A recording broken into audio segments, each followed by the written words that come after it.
Cette vidéo présente une visualisation graphique de la limite par la définition, appelée abusivement la limite par les epsilon. On va illustrer ceci dans le cas très simple d'une limite finie à un point fini. La difficulté principale de la limite par la définition réside dans son caractère abstrait qui fait contraste avec les limites par le calcul. Et il est important de visualiser graphiquement ce qu'elle veut dire, la limite par définition, avant de pouvoir l'utiliser correctement. Quand on écrit que la limite de f de x quand x tend vers x0 est égale à n, on veut signifier que quand x s'approche de x0, le graphe de la fonction f va s'approcher de la valeur L. Quand f est bien défini en x0, ceci n'est rien d'autre que dire que f de x0 égale à L. Mais pour des fonctions qui ne sont pas définies sur certains points, par exemple sinus x sur x,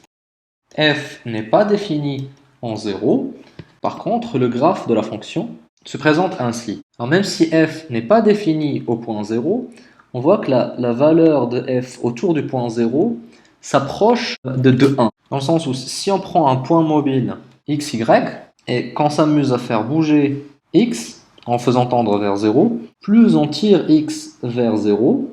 plus y se retrouvera en train de s'approcher de la valeur 1. Ce qu'on peut visualiser autrement, par un zoom de notre graphe, en remarquant que si on se prend un intervalle de tolérance autour de 1, et si on appelle epsilon la distance qui sépare 1, c'est-à-dire le milieu, aux limites de cet intervalle, on remarque que seuls les points assurés en vert vérifient f de x moins 1 en valeur absolue inférieure à epsilon. Ces points-là correspondent à une abscisse qui se trouve à au maximum une distance alpha du point 0. Maintenant, si on décide de rétrécir cet intervalle toujours centré autour de 1, donc avec une nouvelle valeur epsilon prime, on remarque que seuls les points assurés en bleu, distants eux de 0 par une distance alpha prime, vérifient l'inégalité f de x moins 1 inférieure à epsilon prime en valeur absolue. Si maintenant on fait un zoom autour du point 1, on remarquera qu'aussi grand soit l'agrandissement qu'on fait autour de 1,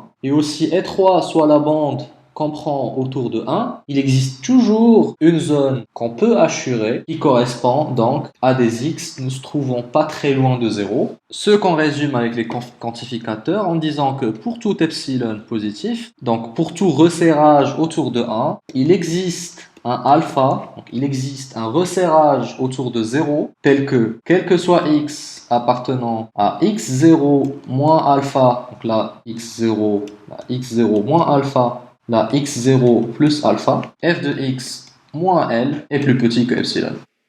Ceci donc est la définition par des quantificateurs de ce que voulait dire la phrase initiale, qu'on retrouve aussi écrite avec des variantes de la forme pour tout epsilon positif. Il existe un alpha positif tel que x moins x0 inférieur à alpha implique que f de x moins L est inférieur à epsilon, qui veulent tous dire la même chose avec l'interprétation graphique qu'on vient de voir, quelle que soit la proximité qu'on veut autour de L, donc c'est cette proximité-là. Il existe un voisinage de x0, c'est ce voisinage-là, autour de x0, dans lequel, parce que c'est juste une traduction de x appartient à ce voisinage, donc la distance entre x et x0 est inférieure à alpha, f de x vérifie la proximité souhaitée vis-à-vis de L, c'est-à-dire cette proximité-là au début. Et en pratique, prouver la limite par la définition, c'est se donner un epsilon quelconque